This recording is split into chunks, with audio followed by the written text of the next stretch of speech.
What's up, guys? How you guys doing today? You're probably wondering what this piece is. And what this piece is it goes on this piece. And what this is, if you can see this, you're gonna get an idea. This is going to be how to put back a ps4 controller in a way that it should hopefully work.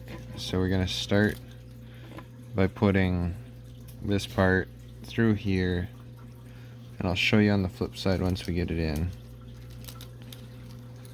what needs to be done. Alright, that's in. Then you also, before you do any of that, you're gonna want to put these parts back in there.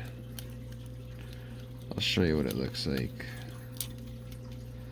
So it goes around this plastic piece here.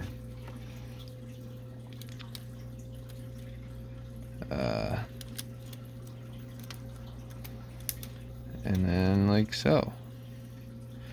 So now you come back around here, and there's that. You want to make sure these go in. And now once that has to be in, so that way there is this part over, this part goes against that, and that's what reads it. So, oh geez, we're bending it on this side. Don't worry too much about that.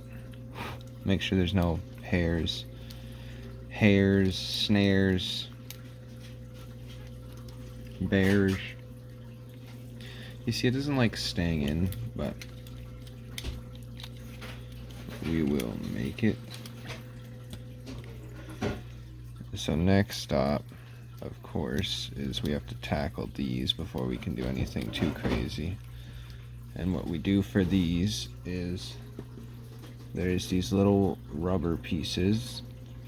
You want this, the one with the hole in it is for your bigger trigger, and then the other one is for L2. So you put that in like that.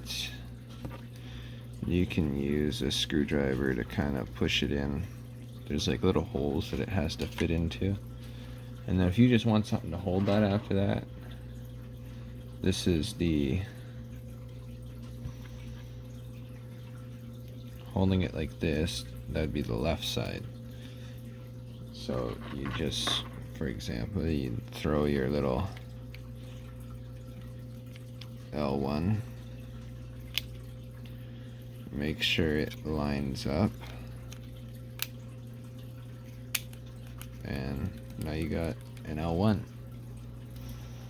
to hold that in place. Now we need to do the same thing over here. Make sure the one with the hole in it is at the bottom. Get that in like that. And now we can put in our R1. We're already like halfway there right now, because next you do your, which for this model of controller is very easy. You hook first, and then there's these little slots that this just clicks into, and now we have an R2.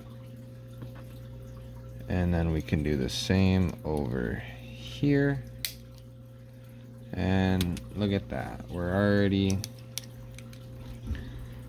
starting to get places. Now, next step, before we get too crazy,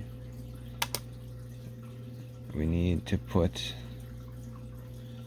well actually we're already basically at this part. So this is the color of the controller that we are doing stuff for. Performed a bit of a exchange on there. Now for this, we need to make sure that stays down somehow, so we'll hope for the best on that. But for the touchpad, he actually scoops up and sits in like that. And now this is the difficult part. You see this little hole right here and this little part? That's where this ribbon cable needs to go. I don't know if you can see that little piece with the blue on it. So you basically, sometimes they'll sit up nice like that. We're gonna hopefully have an easier one, it does help to use tweezers, which you're gonna see me do here in a second.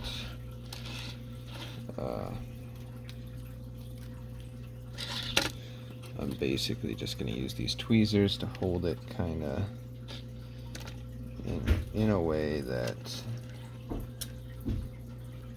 even just to guide it, you know.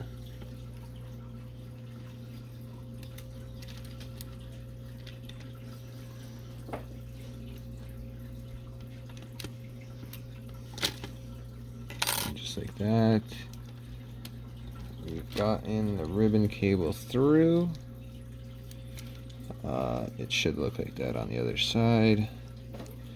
Now you're just going to want to plug your little ribbon cable right into this little slot there. He's not wanting to go in. We're going to fight with him a little bit. Just take your time, be gentle. You don't want to break anything.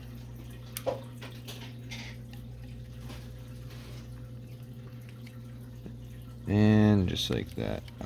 Well, careful with that. You don't want to bend that because that's how you pull it out. So there's that. We now have our touchpad connected. Now the next part is there's this little black tray piece that goes in. You'll see there's a little nub on there, and there's a little hole right here, and those just so happen to work very nicely together. Now you get your little star screwdriver, and screw until it's like, I don't feel like it doesn't have to be super tight because you don't want to strip anything, you don't want to hurt anything, you just want to get it tight. Now it is technically usable in this state. Wow, sorry. You have to put your battery back in. This is what a PlayStation controller battery looks like. And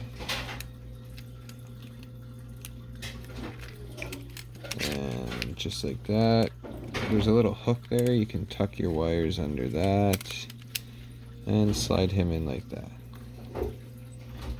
And now we are almost done. It's crazy.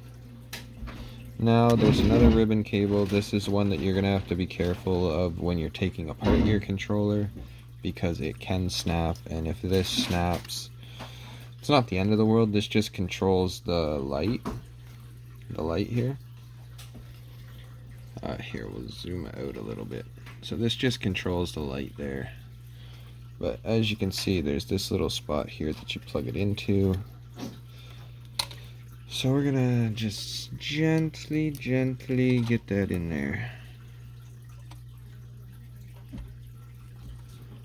Hopefully it goes in nicely. My hand is just a wee bit big for this. They don't, like, I feel like they could make it a little longer.